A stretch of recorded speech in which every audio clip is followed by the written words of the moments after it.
Buy the damn game. You won't regret it. What is this channel called? GameSoup. It's Thank you GameSoup. for watching it. Bye.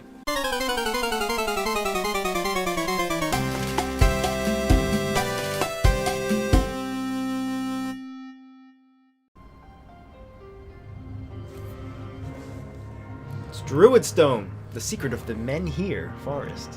It's GameSoup. How you doing? Great, Ed. Thanks for asking.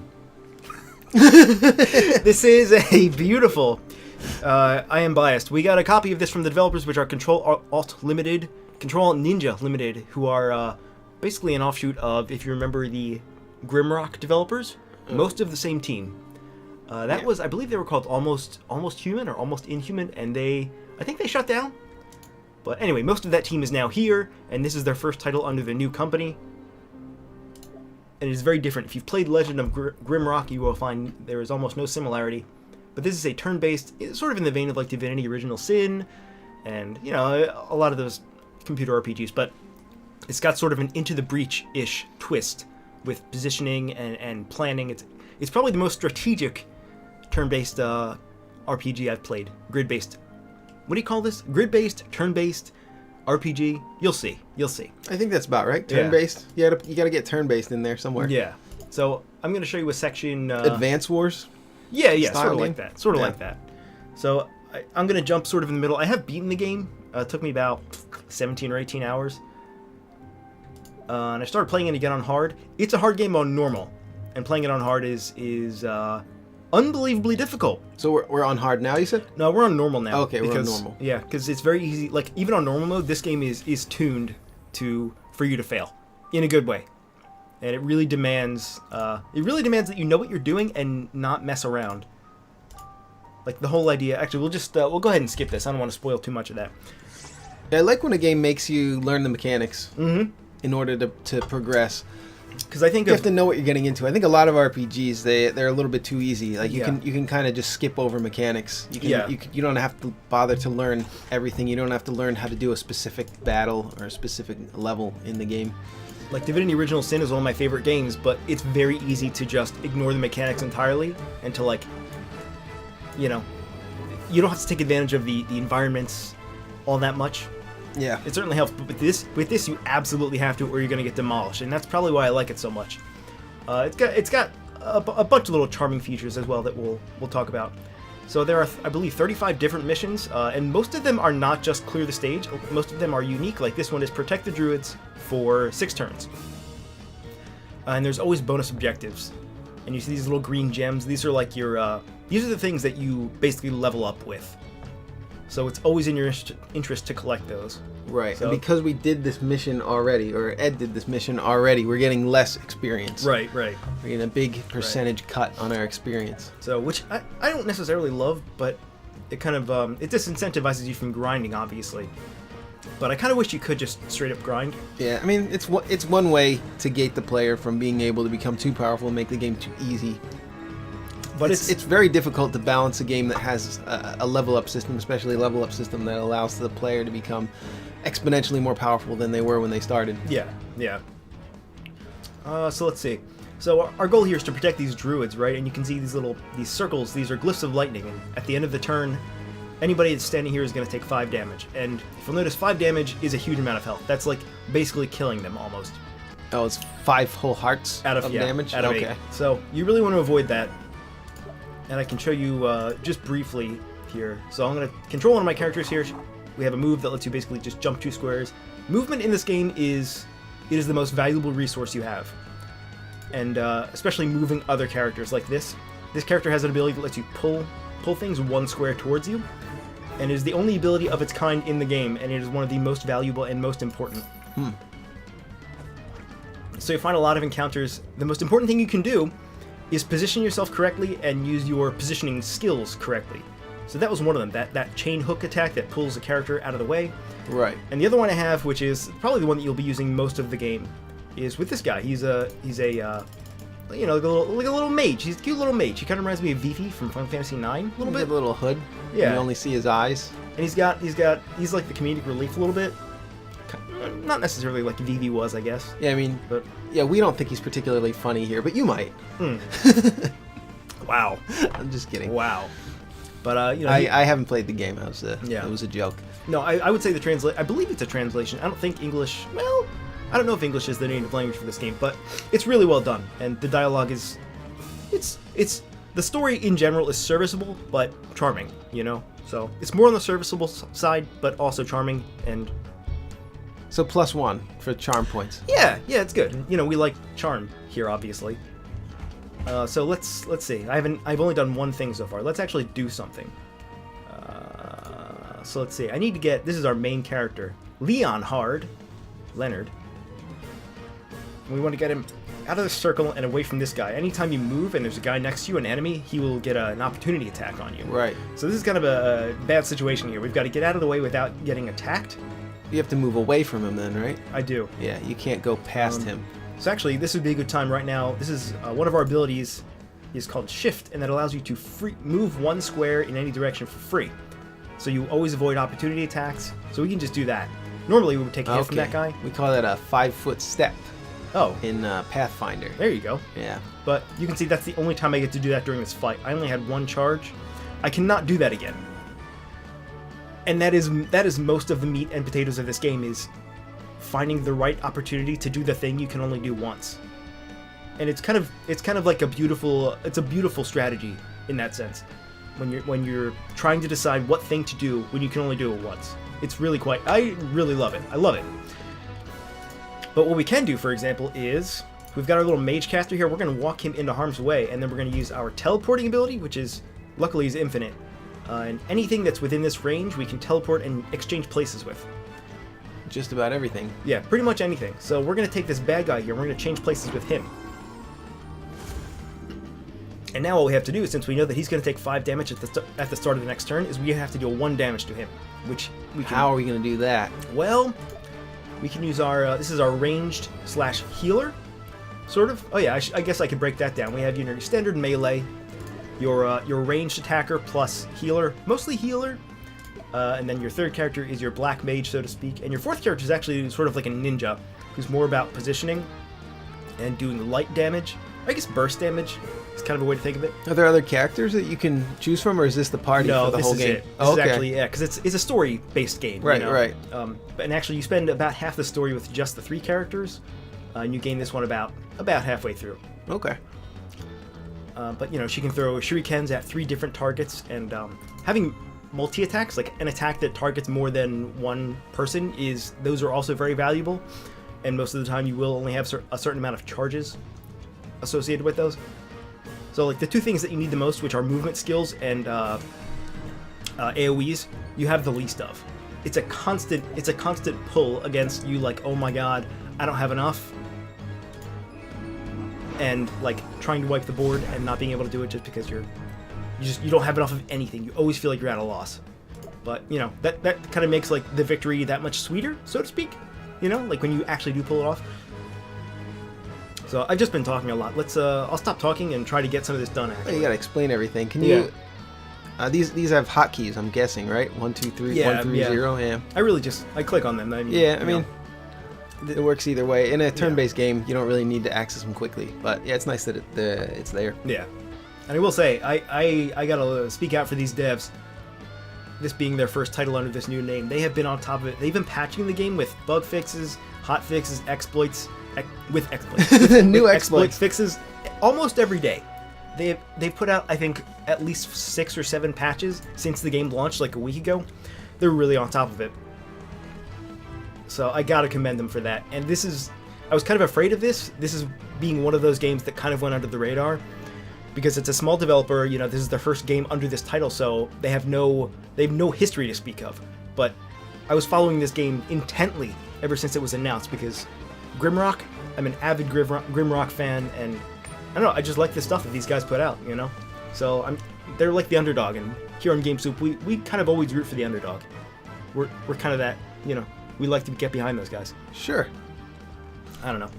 So let's actually do something here. So we could, let's see. We have a bunch of options here. We kind of want to stay away from the mess because anytime we get near an enemy, he's going to be able to attack us with an opportunity attack. So something that we could do is... this is a game. This is a game where you could take an hour to complete these missions if you wanted to, where you would sit here, you know, and take 10 minutes per turn, and eventually it would resolve itself. But it takes a very. The cat is meowing at the door. Yeah, we don't have that kind of time. We don't got time for you, cat.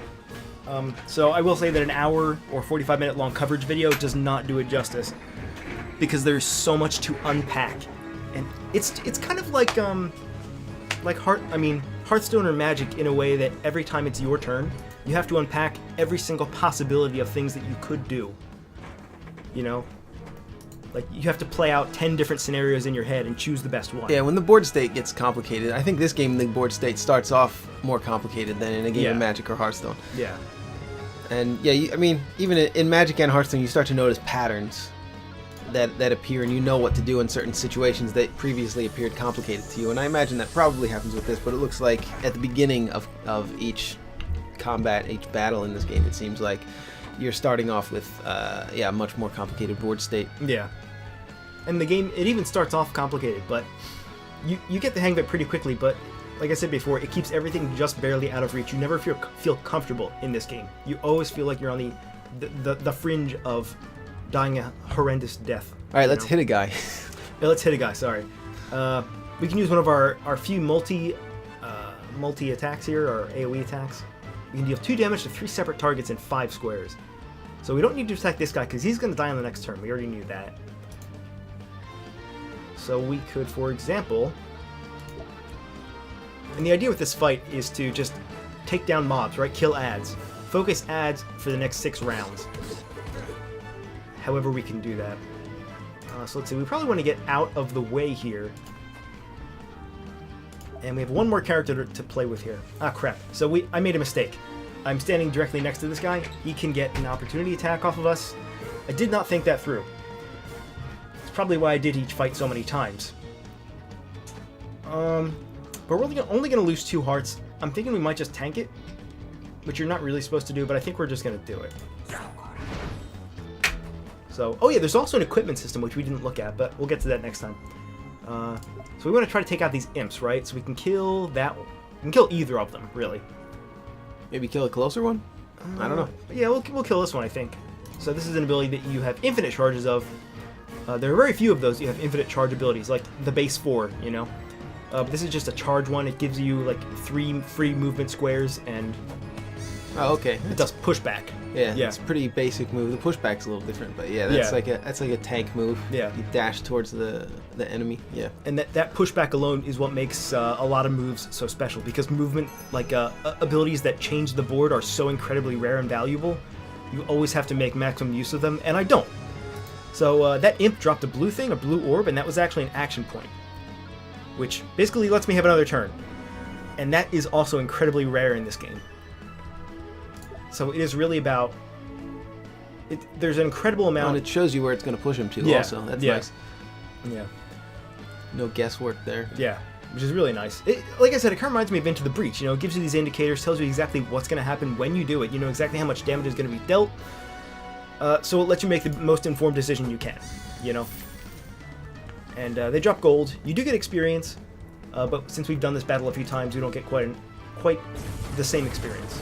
So, yeah, there we go. That guy died.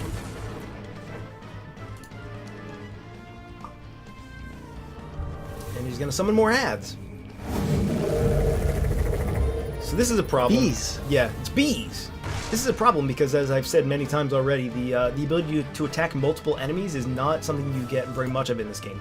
Yeah. So this is where shurikens... use that right now. Yeah. This is where shurikens come in handy, because I can kill 3 things. You know, they only have 1 hit point, so... Yeah. So I'm going to have to do this. Seems like the best move right now. But I also have to keep in mind that if I can't let these druids die or else I lose the game. So probably what should be done is I want to take my teleporting guy and I want to trade spots, right, with one of the druids to prevent him from taking damage. Seems good. Yeah, so we'll do that one. What happens if one of your guys dies? So actually, in this game, if one of your guys dies, you can revive them for the cost of one turn, basically, 1 action point.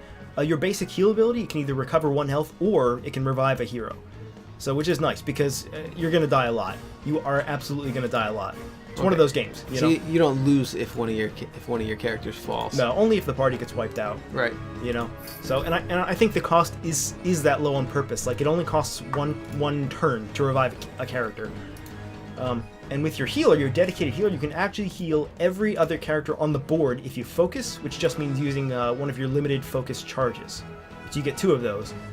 And if you use one of them, you can revive everybody on the board all at once back to full health. So there are massive swings in this game. You know, when you're at your lowest moment, but then you heal everybody back to full health, and suddenly you're in the dominant position again.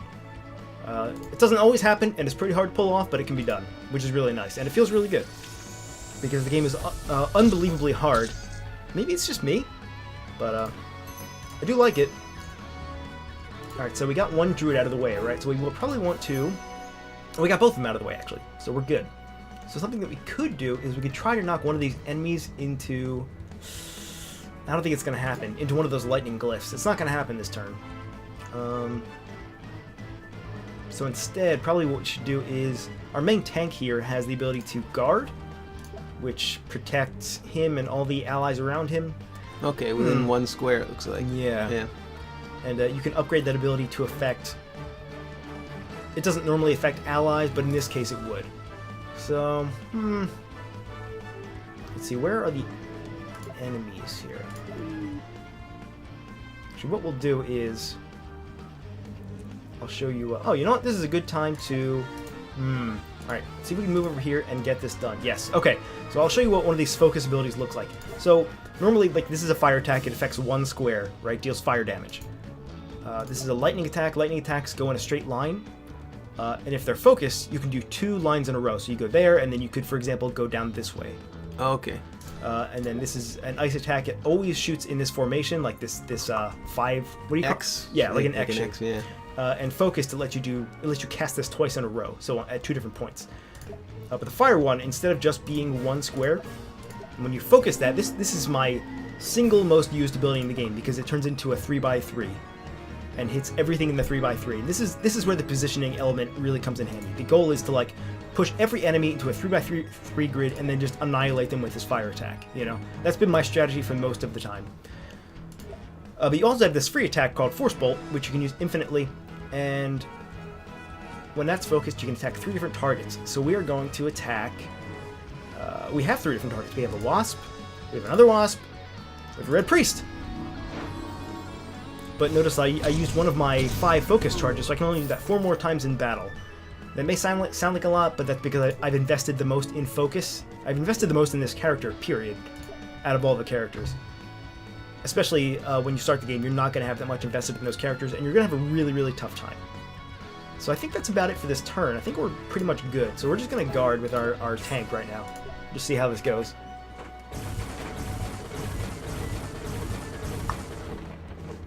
Mad Eye. More summons? No. No, not this turn, no. He just did a wimpy fire spell. He did, yeah. Well, we got this. We do got this, yeah.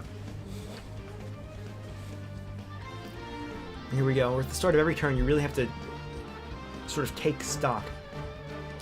It's also very important to keep your characters fully healed as much as you can. These red hearts are worth collecting. So we'll get those. And we need to get this druid off this lightning square and this druid off this lightning square. They can't get off on their own? The problem being, we have to avoid getting near this guy or else he's going to attack us. So I think with our ninja, you can also undo moves, which you'll find you'll have to do quite a lot. Because if you're like me, you make a lot of mistakes when you're planning things out and seeing how they work. So it's really nice. You can undo. If moving was the very last thing you did, you can undo that move. However, like if you do what I just did, and you just did a transportation ability, and then you move to another character and click on them, you no longer get the chance to undo that move. You sort of confirmed it, which is one of my few gripes with the game. You can't infinitely undo a move once you've switched to a different character. Yeah, so it's limited once you've finished a character's turn, essentially, right? Yeah. I mean, but it can be even before you've acted. Like, see, I haven't acted with this character, but if I click on another one right now, I lose the ability to undo that move. Oh, I see. Yeah. But there is one ability in the game which I do not have equipped, but it is a necklace that lets you rewind one turn once per combat. So if you made a really, really huge screw up, you can undo that once. And if it sounds very strict, it is. It is absolutely very strict.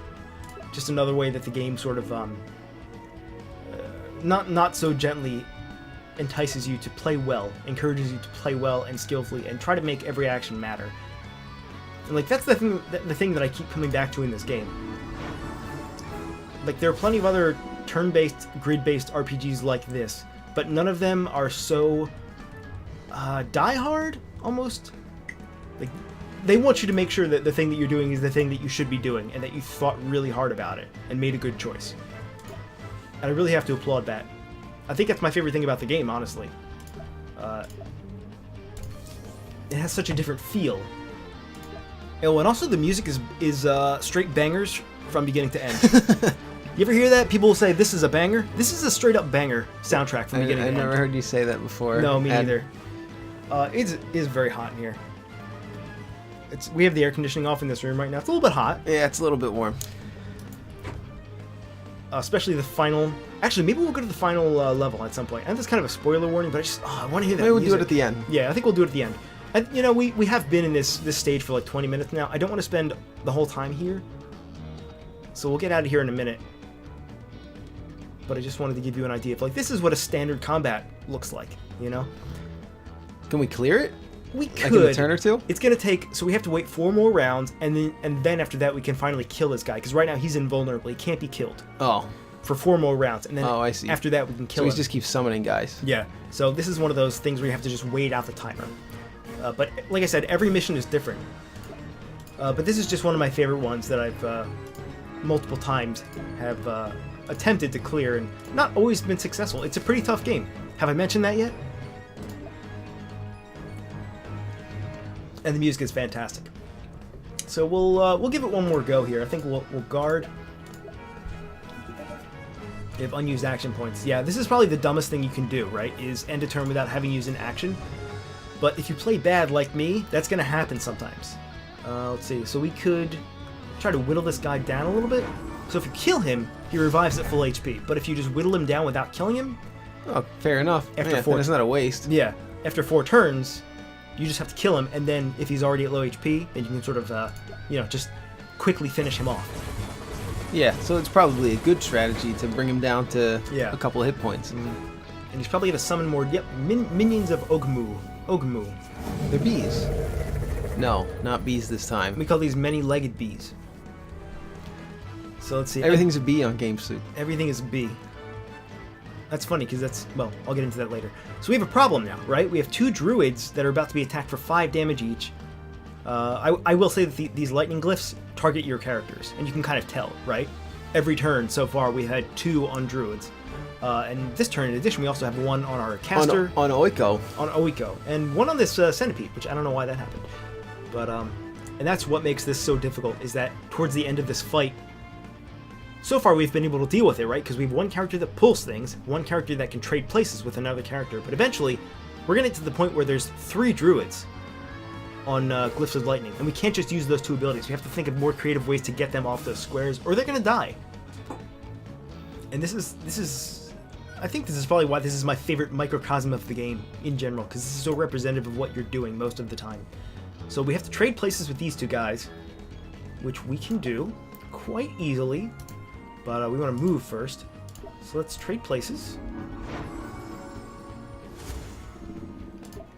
And we have to get this guy off. Let's get him off, right? Let's just... Oh, crud. So we took damage. We have to think of a way that we can get this guy off of this square here. So let's jump into the corner here. Give him the old get over here. Give him the old scorpion. Oh, it worked. It did work. So we're safe for now. That guy, we got to deal a little bit of damage to him to make sure he dies on the next turn. Oh, I didn't see that was 2 squares. That looked like just 1 square where he was standing on. Yeah. But it's actually, there's actually a square between you and him there. One of the strange things is that you can't rotate the camera, and really it doesn't matter because the entire game is based around the fact that you can't do that, right? But sometimes I want to. Sometimes, like, the terrain is a little bit unclear, like I would like to know especially actually like this little hill section here, you can see that if I was guarding here, it didn't necessarily cover this section because it wasn't in my line of sight, so to speak. So strange things like that sort of happen. And like this is not a square, right? But that's a square and that's a square. But this right here is nothing. This is just an empty spot. So it doesn't really appear like that. But also you can zoom in, which I never do, but the game looks, it reminds me of Grimrock. It kind of has the same visuals, I would say. Like up close it looks good. The faces, like the character models don't look all that great up close. That doesn't really bother me, you know. Like when you go to do a, I wonder if I can show you. Like when Leonard goes to do like a whirlwind attack. Let me just see if I can find a good place to show that off. I'll take a little bit of, yeah, there we go. Oh, that was lucky. So let's move out of the way here. I'll show you, for example, like we have this whirlwind attack. We only have 2 charges of it, but it deals damage in a 9x9 or 3x3 square, right? Yeah. We're gonna attack this guy, but we're just gonna have to live with that. So if you look at the, I think we'll be able to see the character's face right now. Yeah. So like it's mostly like a blank neutral face. They're not super detailed, but who really cares? Yeah, right? for a game like this where you're zoomed out the whole time. Yeah. It doesn't really matter too much. As long as it looks good from a distance. Yeah, and it does. I think it looks great from a distance. I really love, I love all the moving parts. Like everything is constantly moving. It's a charming world, you know. So I think now is probably a good time to bow out from this battle. I know that's kind of like a blue balls for you, and I apologize. That's a good way to refer to it. Is it? But I don't want to spoil it because it's very much worth playing on your own. And here are the missions that you can play. But I want to show you... As a star system, you got 3 stars on all these. Yeah, yeah. Except for the old Bimerian ruins, that one gave you some trouble. That's the final... Yeah, that's the last 4 fights of the game, I guess you could say. And so the reason that I got 2 stars instead of 3 stars was you can see on this fight, I'm missing one of the green gems. Because that's from a bonus objective. And those are... Usually, you don't pull them off on the first try. Bonus objectives are things that you get when you go back to the level after you've already cleared it and you've leveled up a little bit. And those green gems are, aside from leveling up with experience points, basically when you level up, you get 1 more ability. So when you level up on level 10, that means 10 of these I didn't have when I started the game, but you always start with like guard, bandage, charge, and I think shift. But like power attack, defender, first aid, dodge, those are things that you get when you level up. And you can actually see here, you can slot in different ones. You can get more than the maximum that you just saw there, and you just choose the ones that you put in. But I like this one, the armor. So armor in this game is very valuable because a lot of enemies pierce. There's an armor stat. Okay, that looks like a passive then. Yeah, this is a passive, yeah. So like this is also passive. Movement range and armor basically reduces your damage by 1 all the time. So it's extremely valuable in this game where it's so much easier to die than it normally would be. But these little green gems that you see here, you see I kind of have them scattered around my characters, right? This guy's got quite a bunch, a lot of them. This character also has a few of them, but I think for the most part they're mostly on my caster, and you can see I've invested a bunch into fire, right? So I have 3 additional uses because I put 3 gems into this fire ability, so now I have a total of 6 uses. And extra damage. At the cost of 2 gems, yeah. And focus is probably one of the best abilities in the game. Which is the thing that turns it from a single target attack into a 3x3 attack. So wherever you can, you want to slot these into your most valuable attacks. But you're always going to be wishing you had more. You always wish you had more, which is, it's just like the rest of the game. You just barely feel like you're on the edge of not surviving, you know, because you always need just 1 more gem to slot just somewhere else. And what's cool is that you can just freely remove and place them wherever you need them. You know, so you're gonna come up against fights. So you can take them off certain characters and give them to another one. Exactly. Okay. Yeah, I was gonna ask that. Yeah. Because you're gonna want to be doing that as much as you can. Like there are some fights that take place in icy areas, and you're gonna want immunity to cold or cold resist. There are some fights where the boss will use a fire attack, and you're gonna want immune to fire, right? So it really is a mix and match, sort of. Just make every battle unique with the gems that you need to be slotted in. And there's also the equipment system. So you can see I have a fair amount of gold here. These are the items that I have not yet bought. These are the items that I have bought already but have not equipped. So there's a lot of stuff in the game to buy, and gold is not that easy to come by. And a lot of these have unique abilities, and you can see almost all of them have those gem slots, right? So Right. on their own, like, they don't do a whole lot. Like this leather armor, right, gives you +1 heart on its own and does nothing else. But if you slot 1 gem into it, you get another +1 heart. And some of these are really, really useful. Like, for example... Okay, yeah, this one's good. Barcandine, right, gives you 3 hearts, already very good. But if you slot 2 more gems, you become protected for 1 round, which gives you +2 to armor. And that kind of armor is pretty hard to come by. So, like, that is a very good ability. Well, decent ability, but it costs 2 more gems. You know, and here's an extra movement range ability for 3 gems, which is quite a lot. But yeah, movement seems to be expensive in this game. It's one of the, it's probably the most important stat, it seems like. So I've tried to outfit my characters as best I can with the gems, and it never seems like it's enough gems. But you can see, for example, you can equip 1 main weapon and an offhand weapon. Here are all the offhand weapons that I don't have equipped right now. There's a bow. Even the bows, like, even just the duplicates of the same item types are different. Like, for example, this one lets you attack 2 different targets. And this one gives you an additional range, as well as piercing. So, like, even just the bows do different things depending on what you slot into them. Actually, throwing knives is something that everybody can equip. That's just like, I think you get 3 uses of it. Like, I think 3 charges. Or no, maybe it's infinite. I haven't used it all that much. Yeah, even with our caster here, you can see some of the abilities that I didn't pick, like Mind Control and Sleep, are things that I owned at one point but decided not to use in favor of maximum health.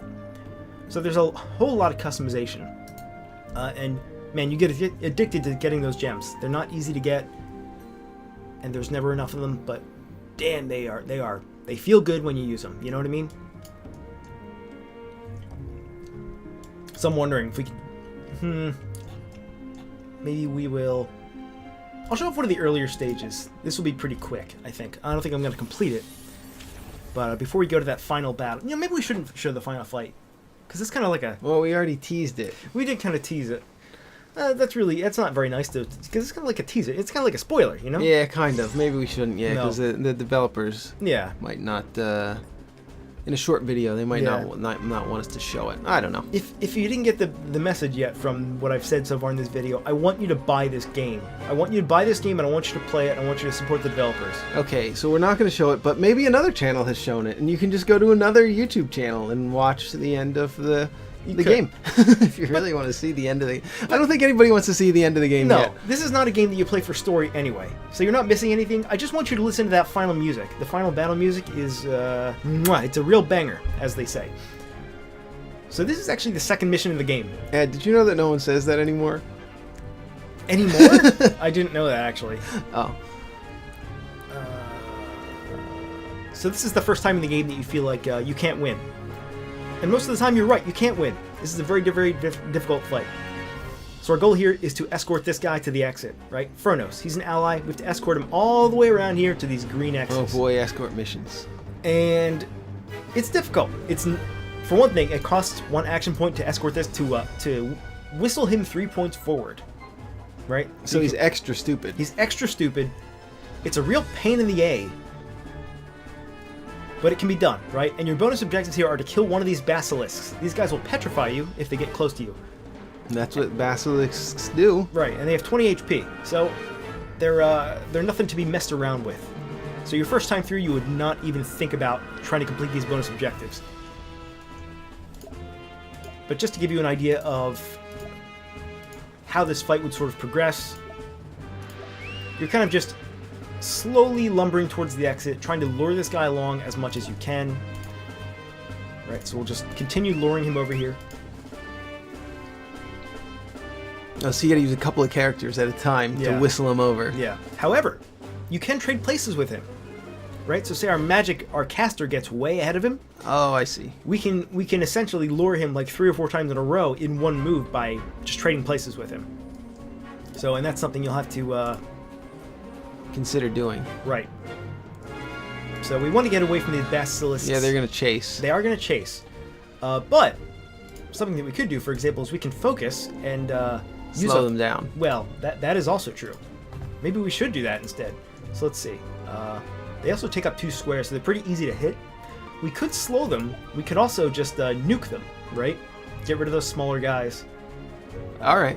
But no, I think you're right. I think slowing them is the right play, honestly. Because if they catch up to you, you are petrified, you know? So that was kind of a wasted focus there, and I didn't necessarily need to do that. But let's just do it anyway. So whenever you use ice, everything that gets slowed has a maximum of 2 squares movement for the next 2 turns? Yeah, movement speed is reduced to 2. So that's pretty good for getting away from those guys. And unfortunately, there's nothing I can do with my tank, so I'm just going to guard here. And you're going to see this other thing that I'm about to show to you. These respawning enemies, these wasp nests will constantly spawn 1 health wasps until you take them out. Generators, we call them. Generators. So in addition to the game being unbelievably difficult, just in pure combat, you also have these constantly regenerating wasp nests. Pretty cool, right? It mandates that you prioritize your actions and do the most efficient thing whenever you can. And I love it. I actually love it. I said this a million times. This is the only game that I've played in this genre that makes me feel so much like everything I do actually matters. You know? Like every battle is kind of a puzzle, you know? And I think others have described it like that too. Every fight is essentially a puzzle that you have to figure out and piece together the best way that you can. And you're gonna mess it up because you don't want to play by those rules all the time. Sometimes you want to do the lazy, the reckless option. But there's almost no RNG. Your attacks don't miss. You know, everything has exactly as much health as it shows you. You know, the element of randomness is almost gone entirely. So you know, it's kind of like I said before, Into the Breach. You almost know exactly what's going to happen all the time. I don't really see anything random. Yeah, actually, I'm trying to think now. I don't actually know if there is any randomness at all. I mean, it seems pretty straightforward, and I like that they kept the numbers smaller. Yeah, the characters have 10 hit points, and the attacks do 1 to 5 or 6 damage for the most part. They do lower amounts of damage. They didn't multiply it by 100 or add any kind of a randomizer factor, and it seems like that's what they were going for, was a tighter version. Yeah, a tighter game that doesn't have so much RNG. Yeah. So I think they did a really fantastic job. So I guess our turn is over for now. What else could we do? So it's not really a gambling game. No. This is more strategy than most strategy games that I've played. Barrel of Dynamite. Do something fun with that, I'm sure. But that could blow up in our faces, no pun intended, because if one of these wasps decides to attack us, which I don't think they can blow up dynamite. I think they'll just attack you, right? But in the event that one of those wasps, yeah, I think we're safe. But like if you do an AOE attack, you can there's really no, what's the term when you can't attack allies? Friendly fire? There is friendly fire. Okay. So you can and will kill your partners without even wanting to. Yeah, with AOE attacks, you mean? Yeah. Like, yeah, there's friendly. Yeah. That's usually how it works in tabletop games, Dungeons and Dragons and Pathfinder. Yeah. There's usually friendly fire, so you have to be. That's kind of the balancing factor in those games, because those are always games where you're in a party of generally around 4 players, and AOE attacks would be really powerful if you could just spam them. Yeah. And while some video games allow you to, and yeah, some games allow you to not have friendly fire with attacks like that, especially like an online, like a team game or something, right? Like right. Yeah, like a Team Fortress or I don't know, what's the new one? Overwatch. Apex Legends. Like, there's probably not so much friendly fire in those, because you get really pissed off at your teammates if you could hurt each other doing that. So while it's a nice balancing mechanism for a game like this, a one-player game, or a game where that takes place slowly and you're sitting around a table with your friends playing, it makes sense to do it. But yeah, in an action game where you're playing with strangers online, it doesn't make sense to have friendly fire on the AoEs. It's not realistic, but yeah, different kinds of games require different kinds of design. This fight gets real intense right here, because these red circles here means that more enemies are coming. And if you haven't taken which we have not done, we have not taken the time to kill any of these guys or the wasp nest. Yeah, you gotta kill the wasp nest. That's gotta go first, man. Just slow down the basilisks again. I could. Well, if they get close, I will. And generally, this is what happens. you just barely escape the current army of enemies, and then you find that reinforcements are coming next turn. That's generally how it goes. So it puts you into a lot of those precarious situations where you have to make a split decision that's going to sort of lean one way or the other. Either you're going to try to take everything out, or you're going to try to get the hell out, you know? And you can really only do one of the things, and that's kind of where the challenge... That's, well, I mean, you know, it's really up to you. I mean, and you can do it however you want, but I think making the safe play is almost always the better choice, you know? But if you're like me and you like to play reckless, then you're going to lose a lot, which is... I lose a lot in this game. But like, for example, I know this is going to be gratifying to watch, so I think you should see it. Wrecked. Destroyed. Owned. Distrominated. Annihilated, so to speak. And you can see the bonus objectives are kill a basilisk and open both chests. Now it does cost a turn to open a chest. So that's one turn that you can't kill something. Well, that's worth it. Or prevent something from killing you. It was worth it for that potion. Potion is a full heal, so it is pretty nice. It's a full restore for Pokemon, right? Removes all harmful conditions and heals to full health.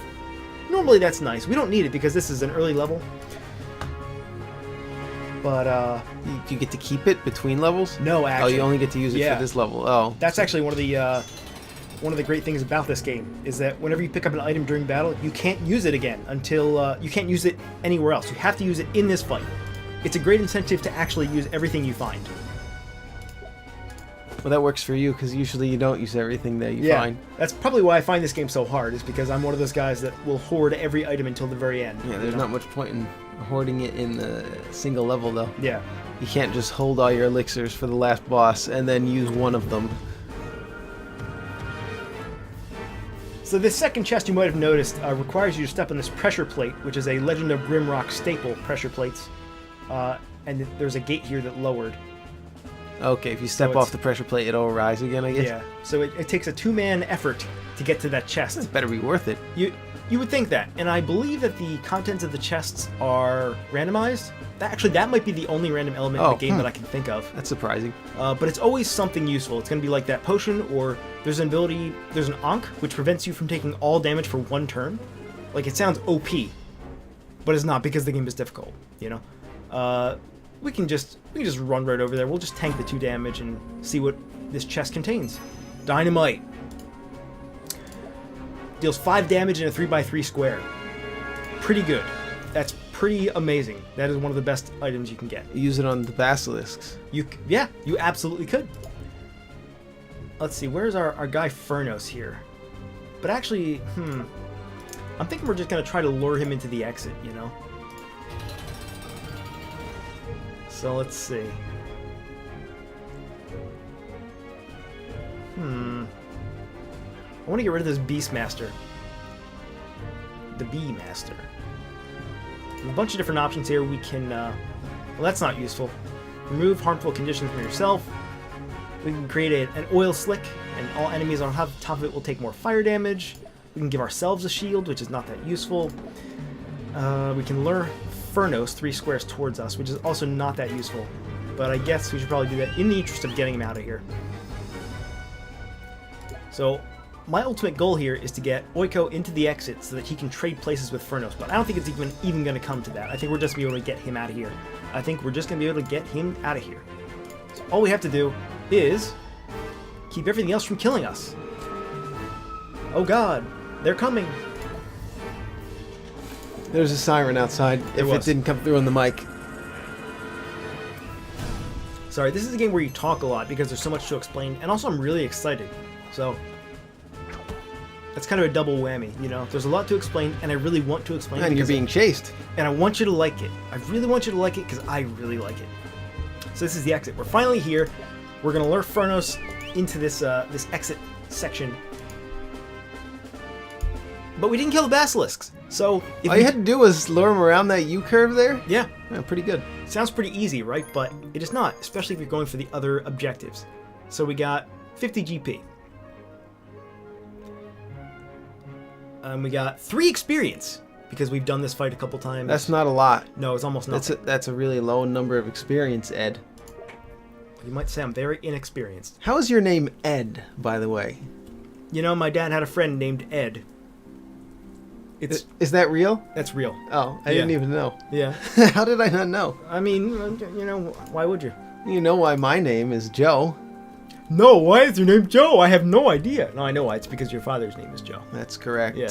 Well, now you know the origin of Ed and Joe's names. So we'll just skip this, but every mission is bookended by a prologue and what do you call it? Like an intro and a conclusion, so to speak. And between missions, you can go ahead and change your gems however you see fit. And there's quite a lot of customizability. It's customability. That's the correct word. Customability. There's a lot of that. So I think you're going to get a lot out of it. I've played most of the game on normal mode. If you play on hard, you are in for the time of your life. I'm enjoying it so far more than I did just playing on normal. And I'm getting my butt kicked even more than I was before. So I'm a big fan of it. I'm a big fan of everything that this game does, honestly. In fact, I would just like more content. I would like more content in general. Are they known for putting out expansions of any kind? Well, so not expansions, but what they are doing is they're working on a scenario editor. There are mod tools coming. So you can create your own scenarios, your own fights, right? So, and I really, really hope that people jump onto this game because that would be an awesome thing to see. I think Grimrock might have had similar tools. I actually can't remember. But for this system has such a unique, not economy. What's the word for like a biome? What's that word for a biome? Like a series of interconnected things. Not biome, not system. I don't know. Ecology. It's kind of like a closed system. Maybe that's it. Yeah. It has such an interesting interplay of elements that are familiar but work in a way that you probably have not seen before. That I think a scenario editor would allow for some really, really cool ideas. So I'm really looking forward to that. I blazed through the game. And yeah, I'm biased because I like the developers and I like this genre of game. But come on, man. It's really good. Druidstone. I've been waiting a long time for this too. Like ever since it was announced, I think it was announced about 2 years ago. So I've been waiting for this for a long time. And if a game's bad, I'll be the first one to tell you. It's not bad. I promise you it's not bad at all. You're gonna like it. You're gonna like the way you look. I guarantee it. Burlington Coat Factory. Is that the right company? Or is it it's the Men's Warehouse, isn't it? Yeah. You're gonna like the way you look, I guarantee Well, it. they're owned by the same guy. That guy with the beard. They're the same? Are you serious? I think so. I just thought of it in my head, but it seems reasonable. So let's just go with it. I imagine there's not room for 2 coat warehouses in the universe, right? To be owned by different companies. So thanks again. Right. Thanks again to Control Alt Ninja, Ltd, for providing us with a copy. And I actually wrote them a personalized email when this game came out because I felt compelled to do so, to reach out to them and do whatever I could to help this game succeed. Because once again, we're for the underdogs. These guys are as underdoggy as they get. I want them to get as much success as they can and do really well. So I really hope that happens. So if you liked what you saw, buy the damn game. You won't regret it.